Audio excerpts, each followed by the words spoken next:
Olá pessoal, sejam bem-vindos ao canal Entre Linhas. É o momento de nós explorarmos as entrelinhas da lição da Escola Sabatina. Pessoal, já estamos aqui na 10ª lição, ou seja, já quase chegando na 13ª, onde estamos estudando o livro de Êxodo. Hoje nós vamos estudar a aliança e o modelo. Vamos aprender bastante coisa aí. Temos a companhia do nosso amigo Kissarô, né, Ricardo? Ricardo tá firme e forte aí. Por outro lado, temos uma pessoa aqui meio acabada, que é o Alexandre, né, Alexandre? E o Marcos André firme e forte aí, completando o quarteto. Pessoal, graças a Deus estamos firmes aqui para comentar, compartilhar aqui com vocês um pouco desse bate-papo sobre a aliança e o modelo. Mas não se esqueça que também você deve participar desse conteúdo, seja dando um joinha, se inscrevendo no canal, ou também comentando, que é importante se você deixar seu alô, seu comentário. E já agradecemos aí o carinho de muitos que colocaram lá nos comentários. Ô Ricardo, Sara e Ricardo, tudo bom com você, Ricardo? Estamos preocupados, então valeu, pessoal. É isso aí, isso gera engajamento e ajuda a promover aí o conteúdo da Palavra de Deus nessa plataforma, beleza? Mas chega de introdução e vamos para a lição.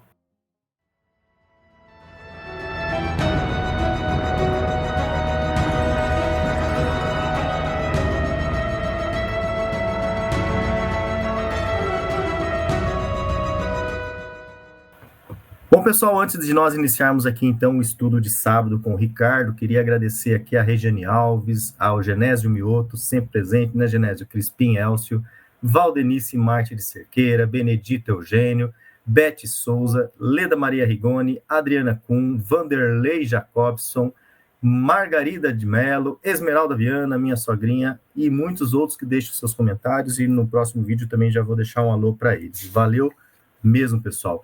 O Marcos também, né, disse que encontrou uma pessoa, né, Marcos, que faz parte aqui do canal, deixou um alô. Quem que era? É a Júlia Knupp. Júlia, então deixar um abraço aí. A doutora Júlia está estudando lá em Governador Valadares. É isso aí, temos aí sempre pessoas novas acompanhando o nosso conteúdo. Valeu pela sua companhia. Deixe seu recado, mande um alô aí para nós, que a gente sempre manda um alô para vocês. Mas vamos iniciar, né, vamos ao que interessa, a aliança e o modelo. E antes de iniciarmos aqui, vamos clamar, né, a presença do Santo Espírito. Vamos orar a Deus? Oremos. Senhor Deus, nosso Pai, nosso Criador, gratos somos a Ti, porque nos deste a vida, porque nos deste as condições de mais uma vez, ó Pai, hoje o quarteto aqui completo, reunido, para estudarmos um pouco mais da Tua Palavra, bater um papo sobre assuntos do alto, Senhor. Continue dando a nós essa disposição de ler a Tua Palavra, de entender, de buscar o Teu Santo Espírito a cada dia, Senhor. Que possamos também, ao compartilhar com as pessoas que ouvem, que outras pessoas também recebam esse conhecimento, Pai. Use-nos, é um privilégio para nós, seres tão imperfeitos, sermos usados através dessa mensagem tão santa. Em nome de Jesus oramos. Amém. Então, chega aí, Ricardo, agora é com você.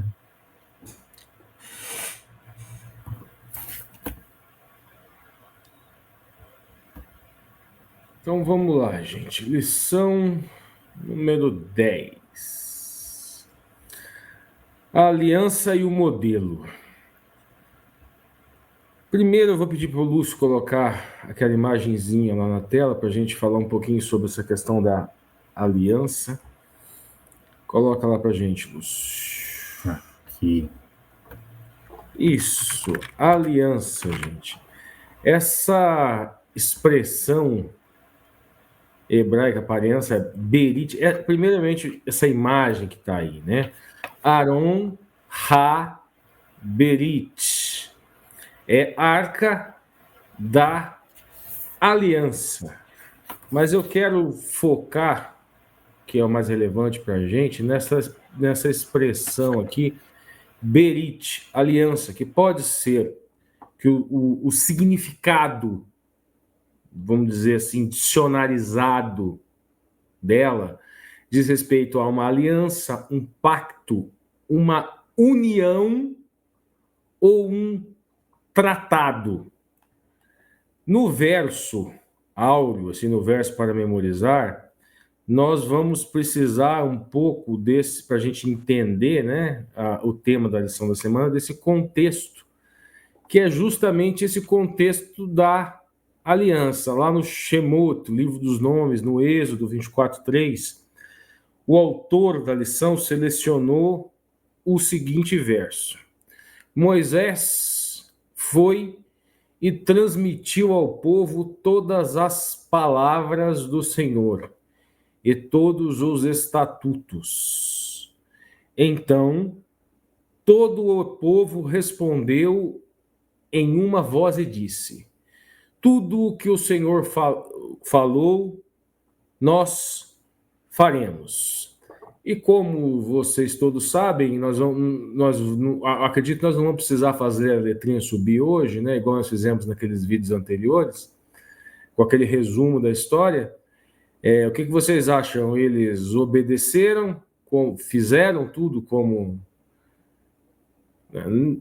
Não, né? Mas com a relação específica ao que eles deveriam fazer, que é construir o templo do Mishkan HaKodesh, que é construir os utensílios do templo, que é preparar o tecido, né, toda aquela questão ritualística, eles fizeram, né? Agora, obedecer à lei, tanto é que nós vamos chegar lá no livro do Vaikra, e no livro do Vaikra é o Levíticos, e no livro do Devarim, né, que seriam as palavras, o livro que é o livro do Deuteronômio, nós vemos as bem-aventuranças lá e fica muito claro e profetizado, inclusive, que o povo não iria cumprir plenamente, não iriam fazer plenamente a palavra do Eterno, né? E até ali na história vai demorar um pouquinho, porque vai ter uma longa descrição de quais são os utensílios do templo, como tem que ser feito, vai ter toda uma questão de lei cerimonial. Mas quando Moshe sobe para o monte para trazer essa palavra, um pouquinho antes eles faliam que fariam tudo, né? Quando volta, eles estavam fazendo o que no pé do monte? Tinham feito bezerros e tal, ou seja, a Israel ali, né? A esposa do Eterno estava ali adulterando, né? Aquela promessa de união, já logo no começo do casamento já houve ali uma desobediência. Mas nós vamos fazer uma análise mais aprofundada quando chegar na lição de domingo do texto, e vamos buscar entender e trazer alguma questão doutrinária. Eu vou para a ponta da linha para a gente já ir logo para a parte principal da lição, que ela vai girar em torno do domingo mesmo. O autor da lição na ponta da linha diz o seguinte: como seu Deus, Criador e Redentor, o Senhor desejava estar com o seu povo, tabernacular com o povo, né? O Mishkan HaKodesh, ele tem essa expressão, santuário de santidade, ela tem uma raiz comum com a palavra que significa habitar. O Criador, então, assim, linguisticamente, olhando o original, ele queria tabernacular, e a construção do contexto da sequência dos capítulos é justamente ele construindo, através de atos simbólicos, através de alegorias com os utensílios, né? Esse tabernáculo, essa morada, esse local onde o esposo, o divino, o eterno, estaria tabernaculando com Israel, com a esposa, com o povo escolhido, e na interpretação cristã, povo escolhido, porque deste povo nasceu o Messias, Jesus Cristo, Yeshua HaMashiach. Seguindo, o Senhor desejava estar com o povo, habitar no meio dele, tabernacular, como eu disse. Deus nos criou para vivermos em profunda comunhão com ele. No entanto, se relacionamentos significativos com outras pessoas só se constrói com tempo e dedicação, o mesmo é verdade em nosso relacionamento vertical com Deus. Aqui o autor criou um jogo de linguagem entre criador e criatura, como se fosse uma relação verticalizada, né? O divino no alto e nós embaixo, né? Mas se nós formos realmente raciocinar essa questão do verdadeiro relacionamento, da vivência com Deus, essa vivência com Deus só é possível porque o Verbo se fez carne e habitou entre nós, ele se fez homem, mas é claro que a gente não pode levar todo qualquer enunciado a ferro e fogo, mas pode, obviamente, aparecer esse tipo de indagação. E é importante nós termos isso em mente, né? Que a verdadeira vivência, a verdadeira tabernaculação com o Eterno, nos tempos de hoje só foi possível porque o Verbo se fez carne. E nos tempos de Moisés, havia a Arca da Aliança e a Sheriná, que é a presença de Deus ali, tabernaculando ali com o povo. Essa verticalização, nós só poderíamos dizer no sentido de grandeza, né? Porque, obviamente, que o Criador, ele é maior e é superior que a criatura, e talvez nesse ponto, talvez. Mas de relacionamento, não. Mesmo que o divino esteja verticalmente superior a nós, ele buscou a horizontalidade, seguindo na ponta da linha. Essa pode ser uma experiência edificante e de muito crescimento, mas somente se passarmos tempo com ele, sim, em termos práticos, significa estudar a palavra, sim, e principalmente os evangelhos, no qual Deus fala conosco. Orar quando abrimos o coração para Deus e testemunhar aos outros a morte, ressurreição e volta de Cristo. Envolve-nos uma missão com Deus. Tem uma série de questões linguísticas aqui, gente, que hoje eu vou trazer sobre estilística do discurso, né, e vão ser importantes para a gente tirar algumas nuvens que podem aparecer dentro dessa abstração. Às vezes é muito fácil, dentro do discurso religioso, nós criarmos abstrações e soluções mágicas que no mundo concreto, no mundo real, não significa absolutamente coisa nenhuma e não muda absolutamente nada. Vamos lá. À medida que o Senhor nos abençoa, seremos um canal de bênçãos para com os outros. Ok. O foco deve estar em Deus, não em nós mesmos. Isso estaria em Hebreus. Ao nos conectarmos com Ele, Deus nos capacita a seguir seus ensinos, o que significa obedecer a sua palavra. Deus nos capacita, mas, gente, tantas interpretações da palavra diferentes, tantos usos nefastos da palavra de Deus. O discurso religioso é usado na sociedade de uma maneira tão nefasta, às vezes doutrinas, por mais que você olhe, são doutrinas logicamente, ontologicamente bem construídas, podem servir dentro da sociedade para gerar discriminação e coisas nefastas. O inimigo é muito mais astuto, gente, do que a gente possa imaginar. Não é de admirar que a geração de seguidores de Cristo do tempo do fim seja descrita como aqueles que guardam o mandamento de Deus. Aqui no hebraico é chamar a expressão, e ela é polissêmica, pode significar guardar, defender, proteger, obedecer também pode significar, né? Guarda os mandamentos de Deus e tem a fé em Jesus. Para a gente entender a completude desse enunciado, gente, é por isso que eu vou fazer aquele esforço de estilística verbal, porque senão fica uma abstração muito bonita e sem sentido prático algum.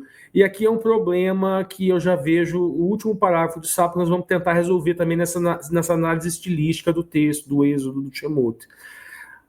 O autor diz o seguinte: na verdade, é simples. Amamos a Deus e por causa desse amor o obedecemos. Aqui não é simples coisíssima nenhuma, é extremamente complicado esse enunciado. Por quê? Nós temos um confronto entre duas cosmovisões ou ideologias religiosas, uma ideologia, vamos dizer assim, religiosa legalista, que defende a questão da justificação pelas obras, ou justificação pela obediência, e um confronto com uma mais da graça, né? Que fala numa justificação das obras pela fé, pela emuná. E esse verso, ele não soluciona a problemática desse conflito de modo algum.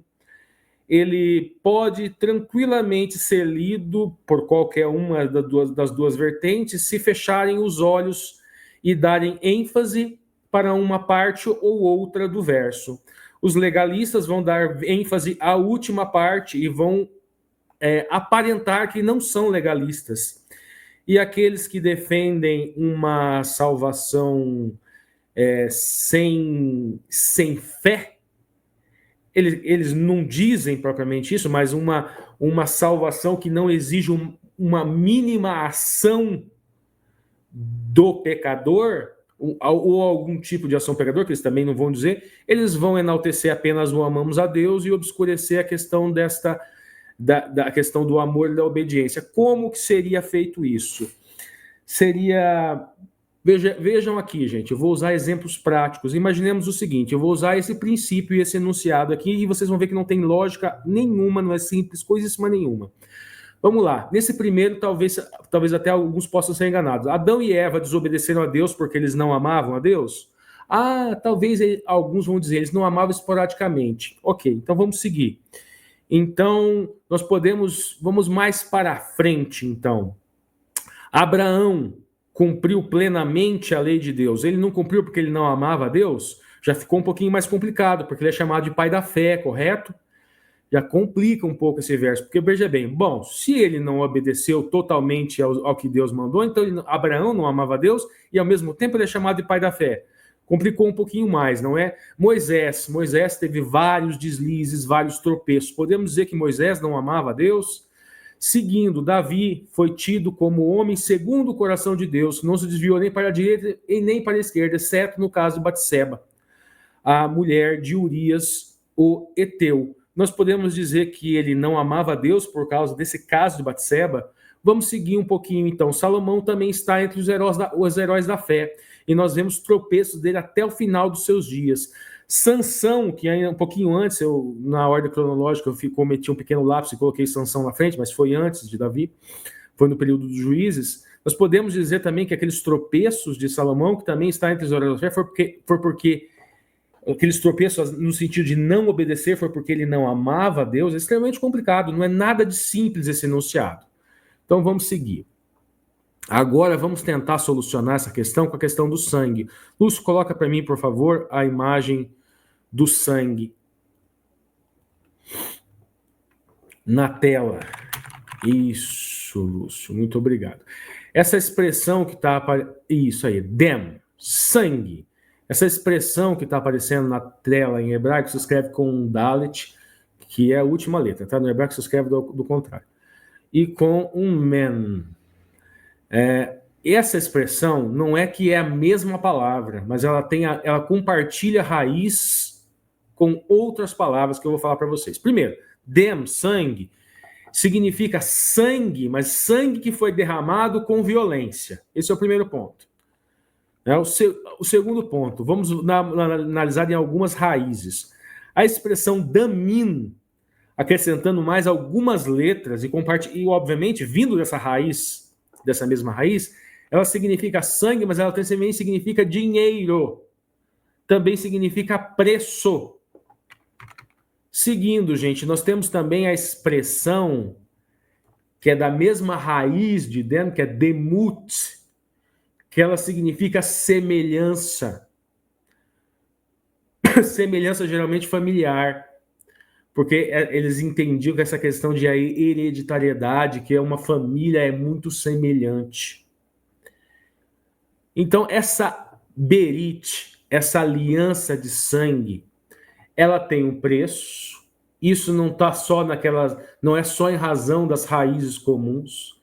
E o preço, dentro da refração e da interpretação cristã, é o sangue de Cristo, e até dentro do judaísmo seria também o sangue daquele Mashiach ben Yosef. Sim, existe dentro do judaísmo interpretações de um Messias que iria morrer, que iria derramar sangue. Também existe, só que para eles esse Messias ainda não veio. Então essa aliança envolve sangue, envolve um preço.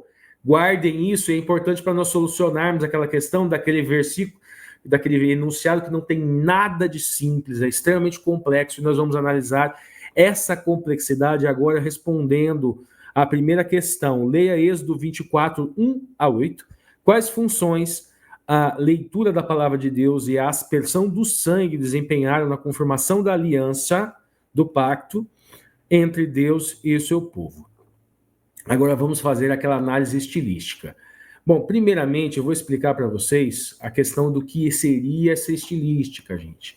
Estilística não é aparência, não é apesar do desenvolvimento ter sido muito atrelado com a arte, com o belo, a estilística, ela diz respeito ao estudo da percepção dos sentidos, das sensações e das emoções. Então, a estilística está praticamente em tudo. Por quê? Porque a percepção do mundo à nossa volta se dá em razão dos sentidos.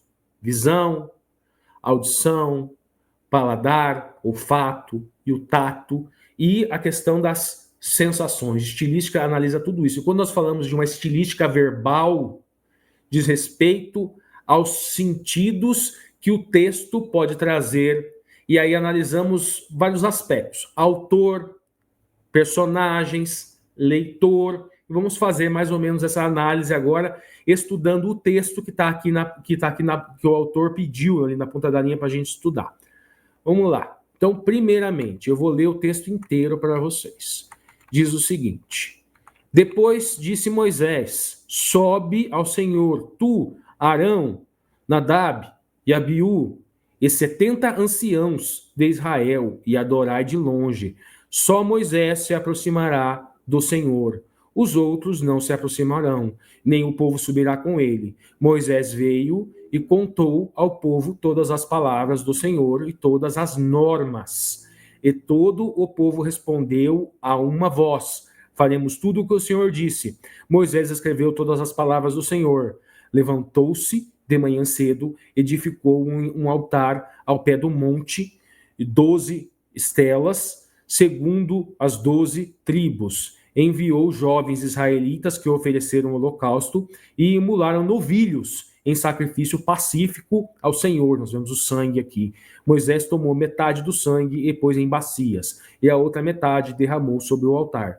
Tomou o livro da aliança e leu ao povo, e eles disseram: tudo o que o Senhor disse faremos e obedeceremos. Moisés tomou o sangue, aspergiu o povo e disse: esse é o sangue da aliança que o Senhor fez convosco, segundo estas palavras. Análise estilística, análise estética que vai ser feito aqui é partindo do pressuposto que essa história é verdadeira. Não vai ser feita uma análise de estética verbal do texto bíblico, mas deste texto que foi lido, partindo do pressuposto que essa história é verídica, que nós, os cristãos, aceitamos pela fé. Tem uma ampla discussão que não aceita nem que Moisés era autor do livro do Bereshit, mas eu me refiro a esse livro que foi lido em voz alta. Com relação a esse livro que vai ser feita essa análise estética. Vamos lá. Essa análise estética ela começa da seguinte maneira, gente. Primeiro, nós vamos analisar sobre um ponto de vista da dimensão ética. Sob o ponto de vista da dimensão ética, nós analisamos responsabilidade e alteridade. A alteridade é a questão do outro. Moisés, aqui, ele assume a responsabilidade ética de intermediário entre Deus e o povo com relação a esse livro que foi lido em voz alta. O povo em uníssono responde: faremos tudo o que o Senhor disse. Há aqui uma berite, um pacto de responsabilidade coletiva dentro dessa dimensão ética. O sangue da aliança não representa apenas um rito, um ato simbólico, mas uma marca ética assumida diante de Deus e de toda a comunidade. Então, dentro dessa dimensão ética, a Moisés como intermediário, ao povo assumindo uma responsabilidade ética coletiva e ao sangue. Aqui nós já vamos começar a entender um pouquinho aquele texto. Esse sangue, entendemos, não é apenas sangue de cordeiros, de animais, é o sangue do Machia, é o sangue do Messias. Dentro dessa dimensão ética, não há como o povo cumprir essa responsabilidade para com o divino sem o sangue do Mashiach. E nós vemos a sequência dos atos simbólicos demonstram isso. E a nossa interpretação refrata e analisa desta forma essa dimensão ética. Não há como nos responsabilizarmos por esta berite, por essa aliança sem sangue. Vamos seguir. Dimensão formal, a organização estética. A estrutura do texto, ela é formada em movimentos paralelos. A palavra escrita, a leitura, a confirmação do povo e o ritual do sangue. Existe um paralelismo que dá ao texto um ritmo ritualístico que intensifica uma solenidade, solenidade, é algo solene. A Berit é algo solene, mas ela tem uma totalidade, que nós já falamos qual é. O uso de formas repetitivas, tudo o que o Senhor disse faremos, cria uma harmonia estética que dá uma unidade à cena. A estética é formal. A composição da narrativa reforça essa solenidade e reforça essa força simbólica. Os atos simbólicos que vêm logo depois, nos capítulos seguintes, inclusive, reforçam nessa dimensão formal esta força simbólica da aliança. Vamos, então, seguir agora para a dimensão social. Existem valores, participação na vida. O ato não é individual, é um ato comunitário. Toda a congregação, ela assume esta responsabilidade. Óbvio que individualmente não há como chegar ao comunitário sem o indivíduo. Óbvio isso, né? Agora, o sangue aspergido sobre o povo é um símbolo de uma inclusão coletiva na aliança. O discurso de Moisés é uma resposta unívoca, uníssona, de o povo cria como se fosse um coral. O Moisés, né, que seria o eu lírico, o tu, que seria o Deus, e o nós, que seria Israel, e Yasharel é aquele que é visto como reto aos olhos de Deus. E só é visto como reto aos olhos de Deus aquele que pratica a ritualística, aquele que se apresenta com o sangue do Cordeiro de Deus que tira o pecado do mundo. Isso revela como a palavra fundadora molda a identidade de um povo, e a Yasharel, e a legitimação de suas instituições sociais. Bom, gente, tem alguns detalhes a mais aqui que eu vou trabalhar. Primeiro, o autor. O autor aqui desse livro, do livro que está ali, é o próprio Eterno. Então, precisa se analisar uma questão de excedente de visão. O que é excedente de visão? O autor, ele que é o Eterno, ele olha para os personagens de fora. Ele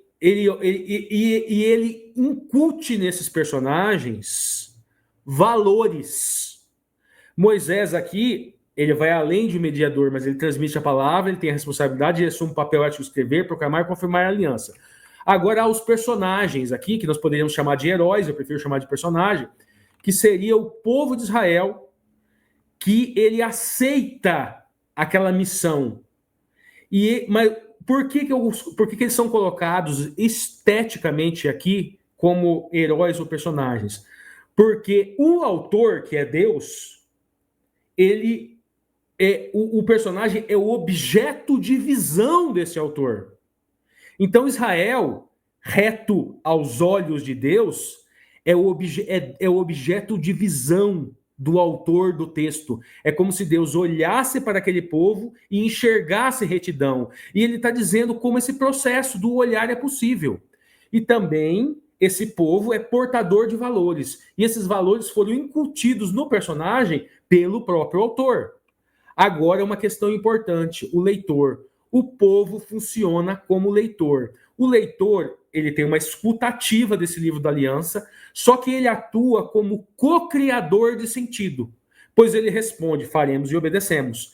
Só que também existe, nessa dimensão do autor, existe um horizonte social. Qual é o horizonte social desse leitor, no caso, desse povo? Eles vinham do Egito, eles tinham adquiridos uma vivência lá no Egito, estavam numa fase de transição, procurando construir uma cosmovisão ou uma ideologia religiosa que eles pudessem romper aquele horizonte de eventos, o horizonte social, de valores, de percepções ao qual eles tinham. Eles tinham a forma com a qual eles cocriavam o sentido não bate com a forma original do autor. Então, esse povo que pode ser visto como herói, mas também pode ser visto como leitor, ele é um co-criador de sentidos. Nós vemos na forma estilística desse texto, aquela estrutura ritualística, eu já falei, proclamação, escrita, leitura, resposta, rito sanguíneo. Agora a gente pode voltar para aquela questão e responder aquilo que na verdade não é simples. Amamos a Deus. Por quê? Por causa do sangue. Porque ele pagou o preço. Lembra que eu falei que da mesma raiz, demim também significa preço? Então nós o amamos por causa do sacrifício que ele fez por nós, por causa do sangue, que foi incluído nesta aliança. Esse sangue, ele reflete justamente esse amor. Nós obedecemos plenamente à lei? Não. Nós não obedecemos plenamente à lei por amor. Nós permanecemos tentando obedecer à fé e tentando permanecer firme na emuná. O que significa de forma prática isso? Emuná significa convicção, mas também significa cargo ou função. Assim como Sansão cometeu vários deslizes, em momento nenhum ele deixou de amar o Eterno. Mas ele permaneceu no final, até o fim da sua... Mesmo com todos os tropeços, ele permaneceu com a sua emuná, não pecou contra o Espírito Santo. E no final da vida, ele cumpriu a sua emuná, a sua função, o seu papel. Assim foi com Davi, assim foi com Salomão. Todos eles, apesar de não terem conseguido cumprir plenamente a lei, permaneceram no amor a Deus e permaneceram com a sua convicção de que a aliança, ela envolve sangue, envolve o amor do divino, o amor do eterno. Agora eu vou seguir aqui na ponta da linha, porque eu já me prolonguei bastante. O Deus vivo da Bíblia é o Deus dos relacionamentos. Para o nosso Senhor, o mais importante não é o objeto ou cronograma, mas a pessoa. Assim, ele dedica bastante atenção às pessoas. O propósito principal de suas ações é construir um relacionamento pessoal com seres humanos perfeito. Afinal, um Deus de amor. Nós precisamos refletir esse Deus de amor. Teria que ser um Deus que se importasse com os relacionamentos. Pois como pode um Deus de amor sem relacionamentos? Jesus disse, e eu, quando for levantado da terra, atrairei todos a mim. Deus está interessado não apenas em nosso comportamento ético, na doutrina correta, concordo totalmente com o autor aqui, ou com um conjunto de ações adequadas, mas acima de tudo em um relacionamento pessoal profundo. Concordo 100%, o autor da lição esse enunciado é perfeito. As duas instituições estabelecidas na criação tratam de relacionamento. O primeiro relacionamento vertical é um jogo de linguagem que ele gostou aqui, no caso seria o sábado. E o segundo, o relacionamento horizontal. É um jogo de linguagem válido? Teria uma base nos originais? Não, é só algo lúdico para a gente desenvolver algum tipo de raciocínio. A confirmação da aliança no Sinai teve o objetivo de reforçar o relacionamento especial que Deus desejava ter com o povo. Naquela cerimônia, o povo disse 2 vezes, tudo o que o Senhor falou, faremos. A pessoa realmente queria fazer isso, mas não conhecia a própria fragilidade e a falta de poder. O sangue da aliança foi aspergido sobre o povo, indicando somente pelos méritos de Cristo de Israel seria capaz de seguir as instruções. E não é que eles seriam capazes de seguir as instruções, mas eles seriam capazes de permanecer na emuná, apesar de muitas vezes não serem capazes de seguir as instruções, terem deslizes, como em muitos momentos os patriarcas dos heróis da fé não conseguiram, mas permaneceram, independente dos erros que foram cometidos. Não queremos aceitar que a nossa natureza humana seja frágil, vulnerável, completamente pecaminosa. Temos uma tendência inerente ao mal, e é o Yetzer Hará. Para sermos capazes de fazer o bem, precisamos receber ajuda de fora. Essa ajuda vem somente do alto do poder de Deus. é mesmo tudo isso, disposição, facilmente caímos, não é verdade? E por isso o relacionamento pessoal e próximo com Deus era tão essencial. Perfeito. Agora eu vou encerrar aqui, já falei muito, dizendo o seguinte: o leitor da Bíblia, você aí, essa vivência pessoal é importante também para que você não pegue o texto bíblico, porque o autor, mesmo que seja os autores terrenos, Moisés, mas tem um autor espiritual, Espírito de Santidade, quando você se apropria desse texto, quando você lê e quando você vai pregar o evangelho, você ressignifica. Entre a relação do texto com o leitor, existem várias camadas de sentido, e o leitor traz sempre uma nova camada de sentido com base nas suas vivências.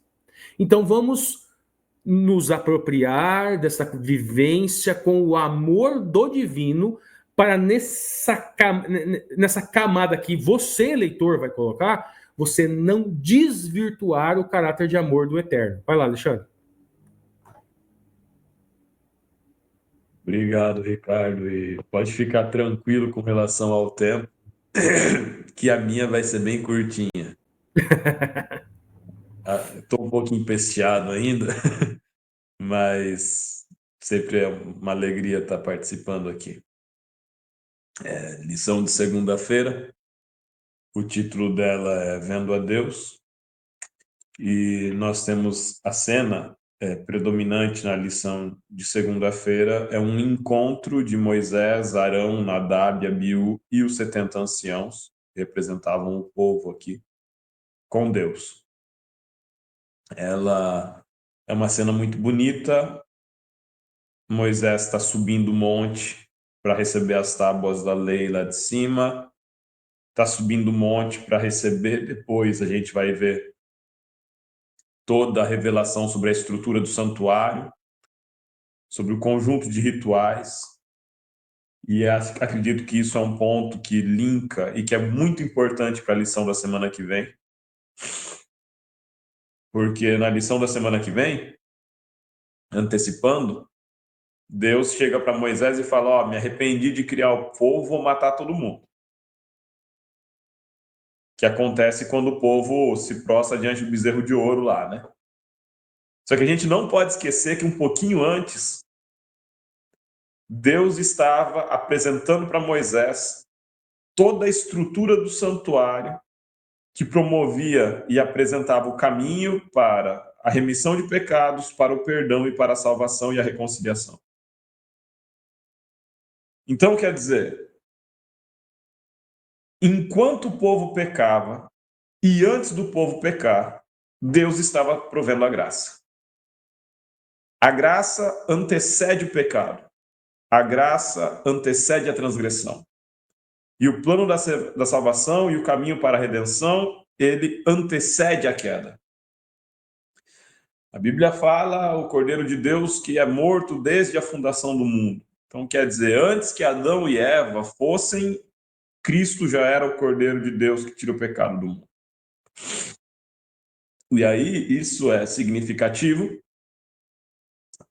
lá para frente, quando a gente estudar a lição 11, mas é significativo agora, porque Deus está chamando o povo na presença, na pessoa dos seus representantes, de Moisés e desses 73 representantes, a família sacerdotal, né, o líder sacerdotal, os representantes das tribos, os anciãos, e eles têm uma experiência de encontro imediato com Deus. É um contato íntimo de sentar na mesa para comer junto. Eles veem Deus em pé, eles veem luz, eles veem brilho, uma visão incrível, e eles se alimentam ali, na presença de Deus, o que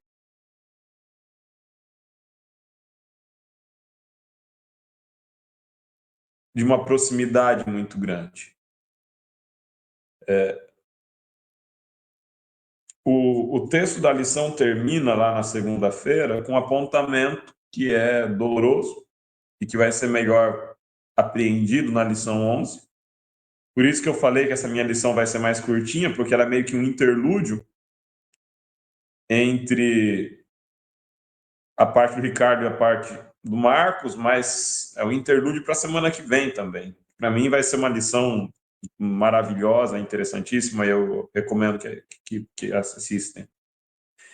Mas no final ali da lição de segunda-feira, o autor da lição ele traz uma ironia, né? Que aqueles que subiram com Moisés, que estavam no ponto alto da sua trajetória espiritual, que estavam com contato imediato com o divino, aqueles que diziam tudo que o Senhor falou, nós faremos, assina embaixo. Alguns capítulos depois, e para a gente ser mais exato, né, 40 dias depois ali, eles estão em apostasia, adorando um bezerro de ouro. Como explicar, como entender?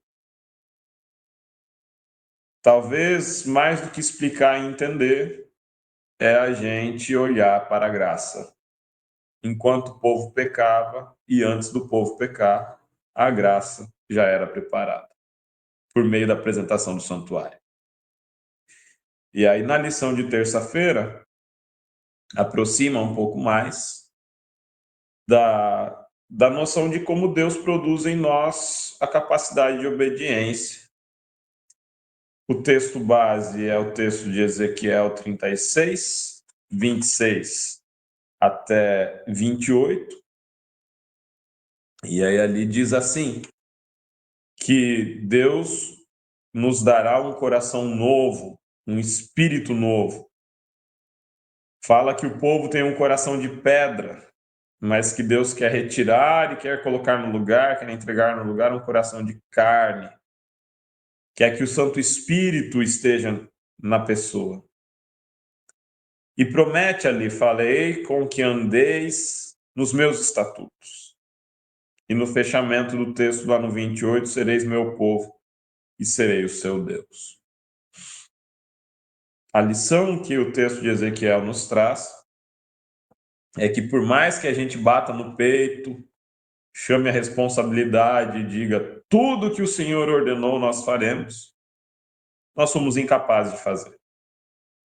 A gente pode falar que vai fazer tudo, mas a gente não vai fazer o bem que queremos.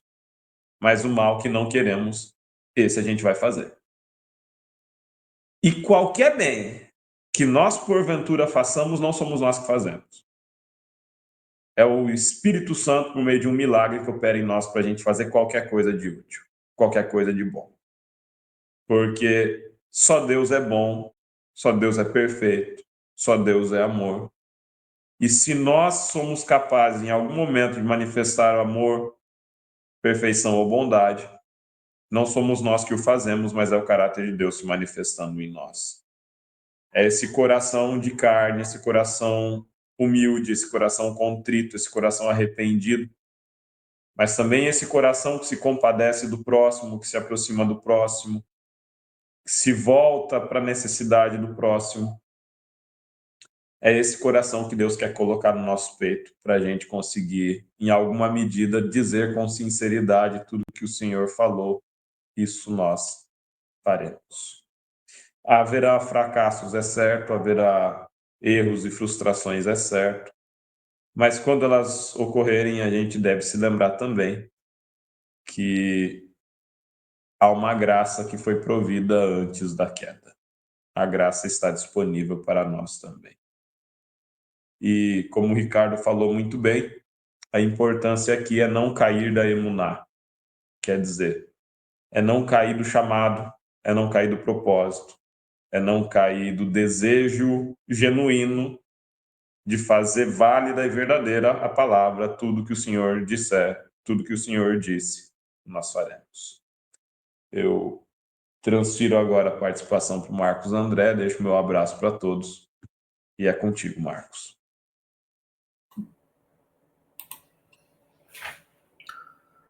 Obrigado, Alexandre. Obrigado ao Ricardo também pelas palavras aí. E é interessante, né, notar que o povo... eu não tenho dúvida que havia sinceridade quando eles diziam que fariam tudo aquilo que o Senhor ordenava, né?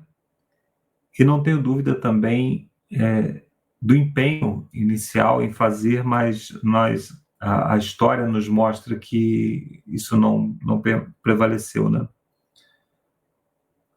Aqui para mim está aparecendo o Alexandre no centro, não sei se... Tira a minha cara feia do meio, Lúcio. Coloca o Marcos aí. Isso aí. Então, nós precisamos, né, sempre nos lembrar que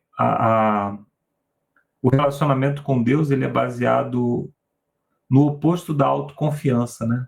O oposto da afirmação.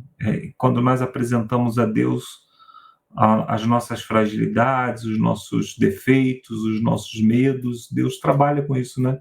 O apóstolo Paulo ele disse: quando eu sou fraco é que sou forte, ou seja, quando ele reconhecia as suas fraquezas, Deus o fortalecia naquelas circunstâncias, né?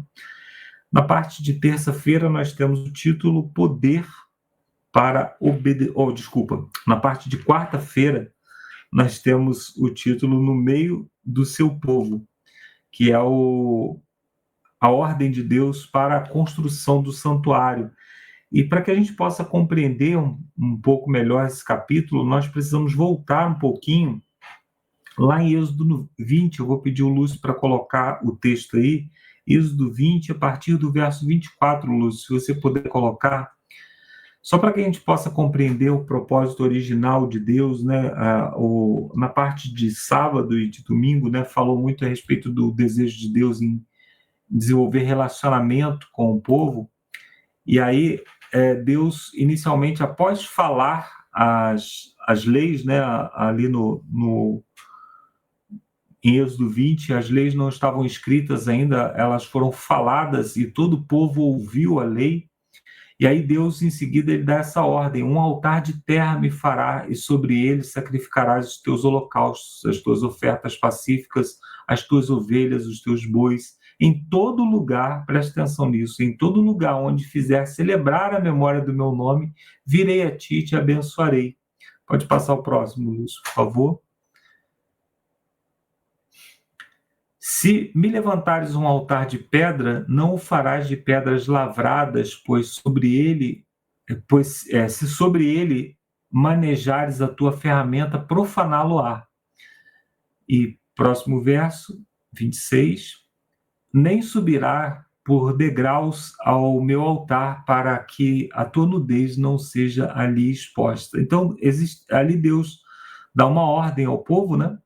Dizendo assim: olha, quando vocês fizerem um altar para celebrar o meu nome, para a adoração, né? Podemos traduzir assim, ali vocês vão fazer um altar simples de terra, ou com pedras brutas, sem nenhum tipo de pedra esculpida ou manejada de qualquer forma, e ali onde vocês estiverem, eu descerei e falarei com vocês, estarei ali com vocês.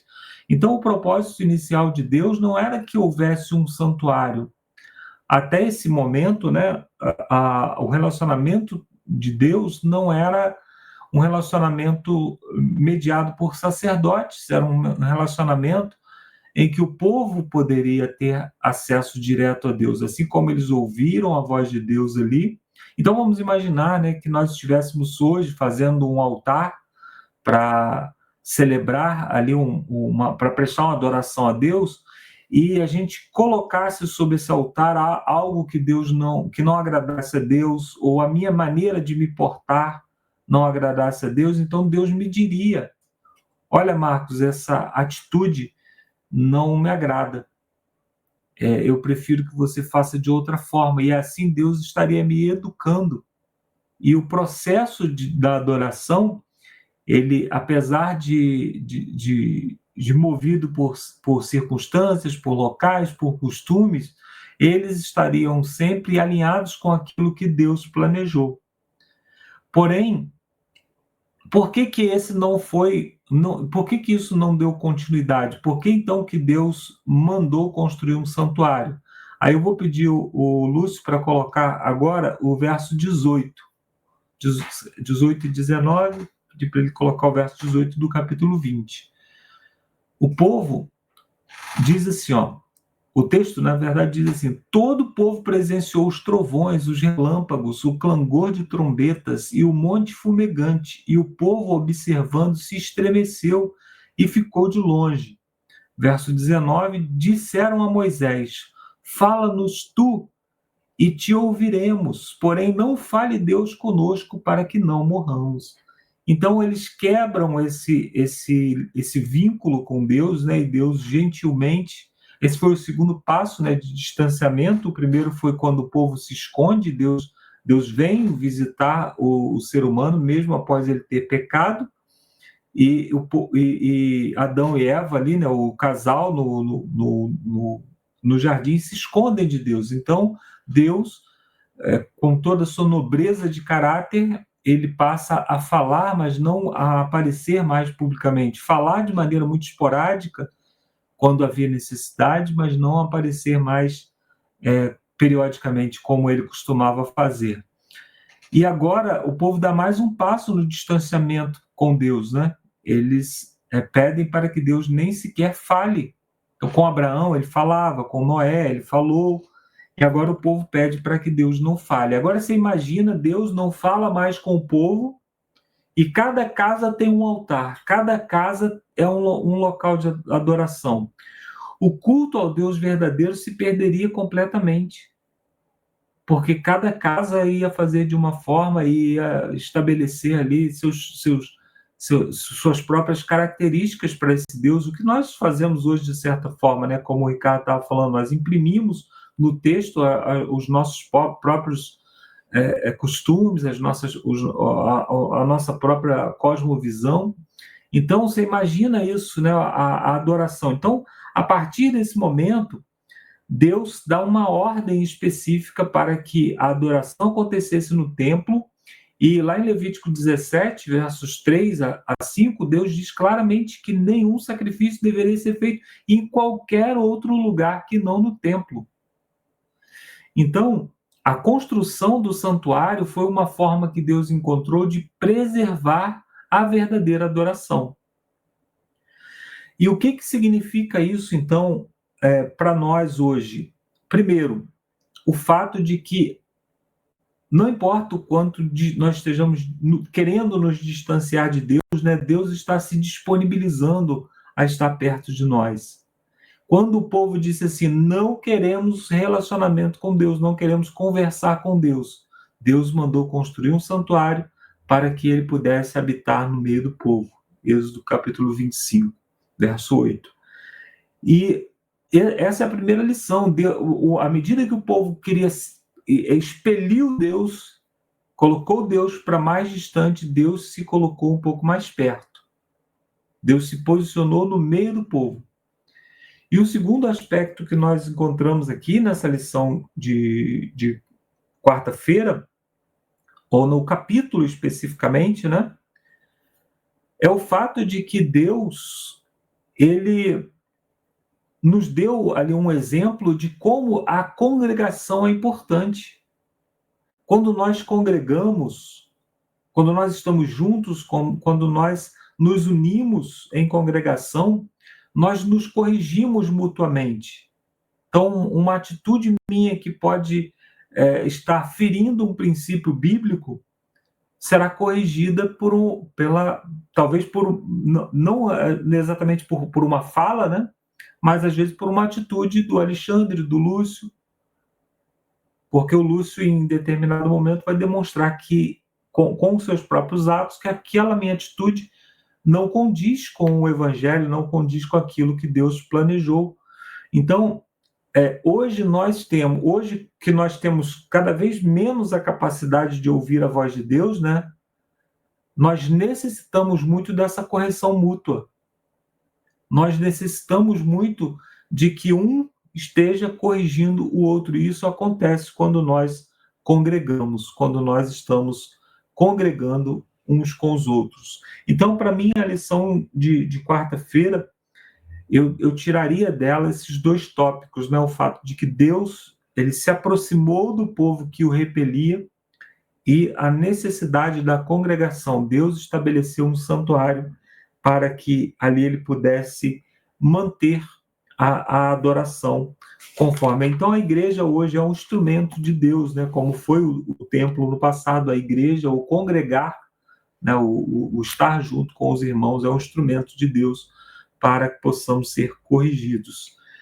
E na parte de quinta-feira, nós temos o título Cheios do Espírito de Deus. E aí o autor, ele trata aqui que o Senhor instruiu Moisés sobre cada detalhe do santuário, né? Então, o santuário ele não deveria ser construído conforme os planos de cada um, mas conforme aquilo que Deus mostrou, conforme o modelo que Deus mostrou a Moisés. E Deus encheu ali os artesãos, né? As pessoas que trabalhariam no templo, né? No verso 18, né, ele entrega ali a tábua dos mandamentos que ficaria no santuário, mas não só os mandamentos que foram escritos pelo próprio dedo de Deus, mas todo o restante era um projeto de Deus.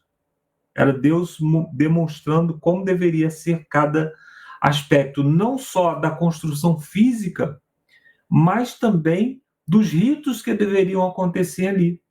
Então, Deus, ele tem esse propósito, por quê? Porque os ritos que aconteceriam ali, eles deveriam apontar para algo muito além, né? Quando nós lemos Hebreus capítulo 8, capítulo 9, nós vemos que todo o ritual do santuário, na verdade, era uma prefiguração daquilo que aconteceria no ministério de Cristo. Cada cordeiro que morria era uma prefiguração do inocente que morre no lugar do pecador. Cada pessoa que ia ao santuário e apresentava ali uma oferta, essa oferta, de alguma forma, apontava para Jesus. Então, quando nós lemos esse capítulo, o capítulo 31, quando nós estudamos a temática desse capítulo, nós vemos que a adoração ela é algo muito importante para Deus. Ela é algo que precisa estar muito bem fundamentado naquilo que Deus planejou. Então, quando nós inventamos a nossa própria forma de servir a Deus, isso pode ser ainda que seja uma pequena distorção, pode ser exatamente a distorção naquilo que Deus mais preza. Como, por exemplo, quando Jesus veio, e enquanto Jesus via as negociações que aconteciam no templo, ou seja, alguém que ia sacrificar um cordeiro, achando que o mais importante era que o cordeiro fosse sacrificado ali para pagar a penalidade, na verdade, o mais importante para Deus era demonstrar a graça, era demonstrar que o cordeiro ele não era algo que poderia ser comprado, não era algo que poderia ser adquirido com dinheiro.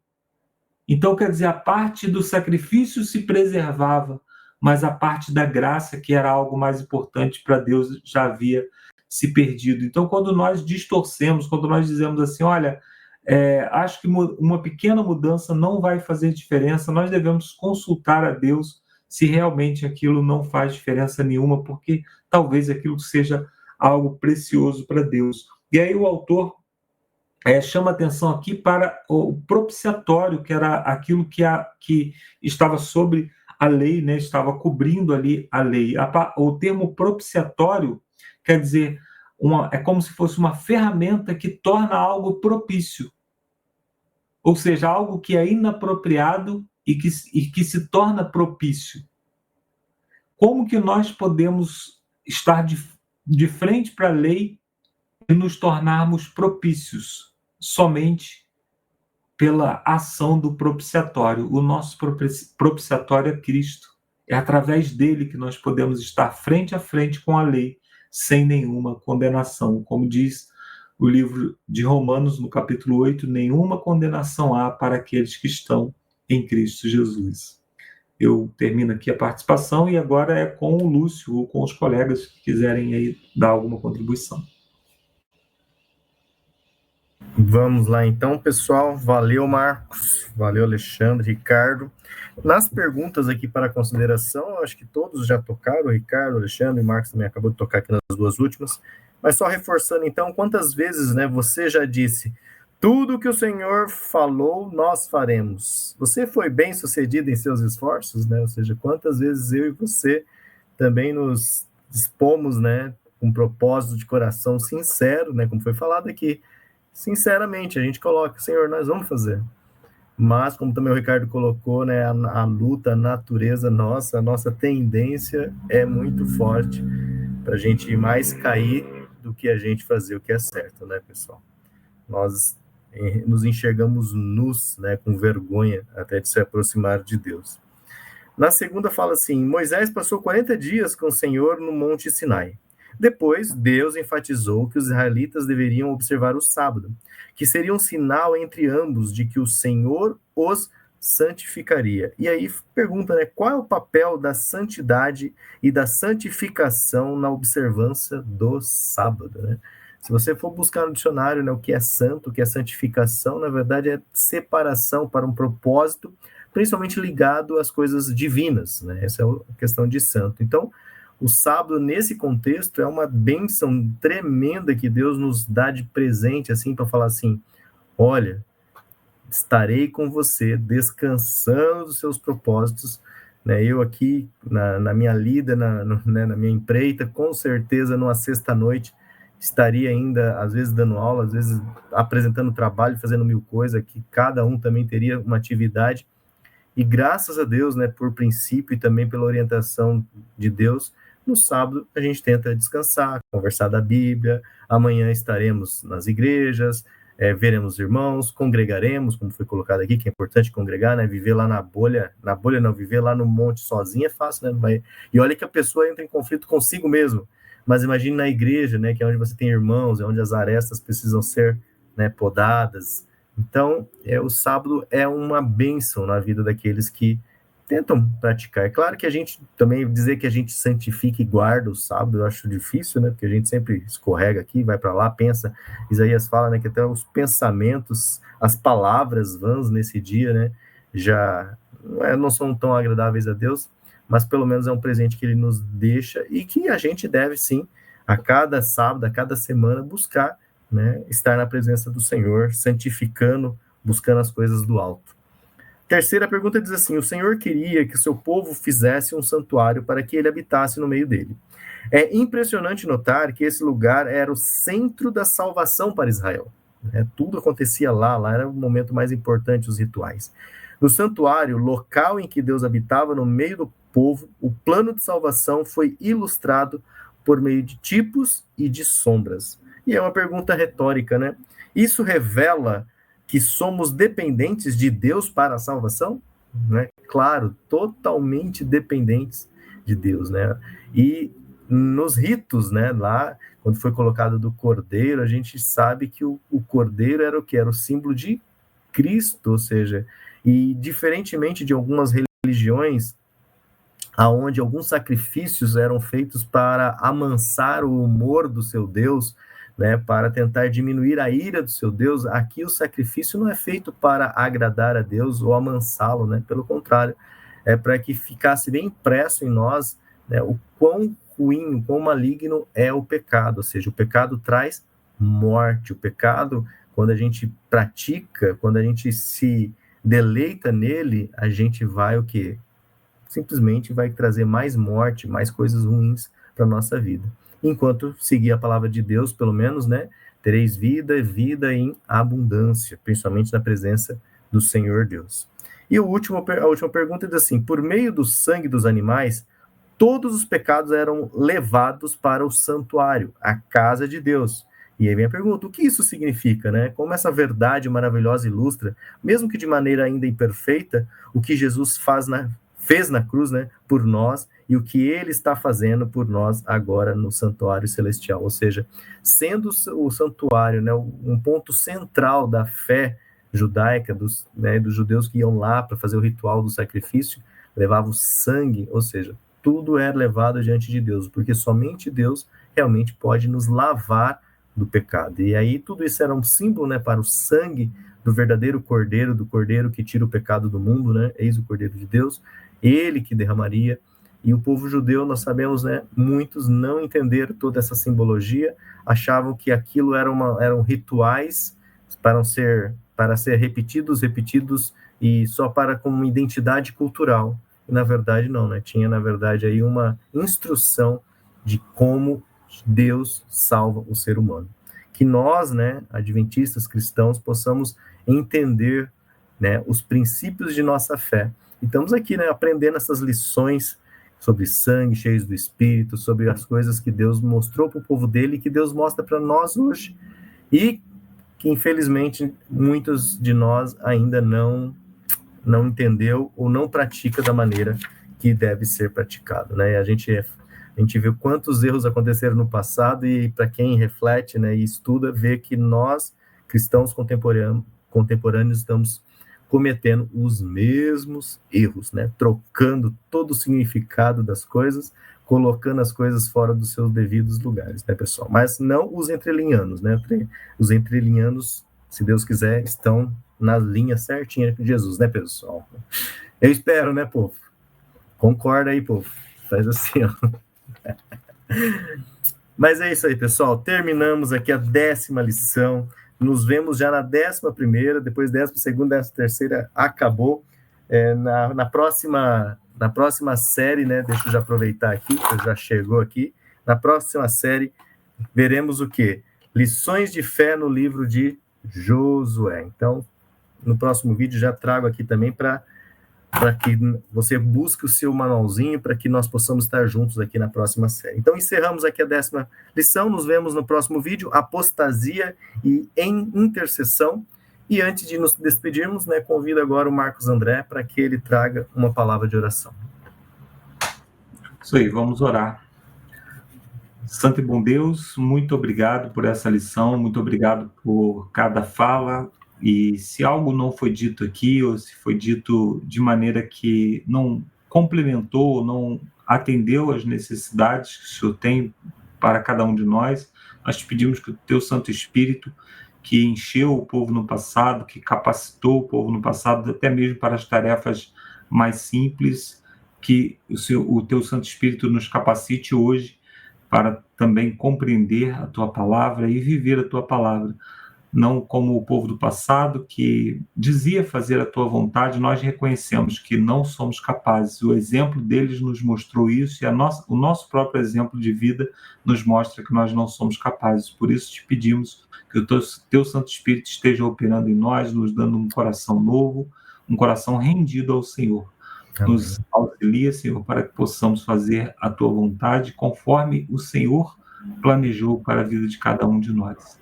É o que te pedimos, humildemente, na presença de Jesus. Amém. Amém.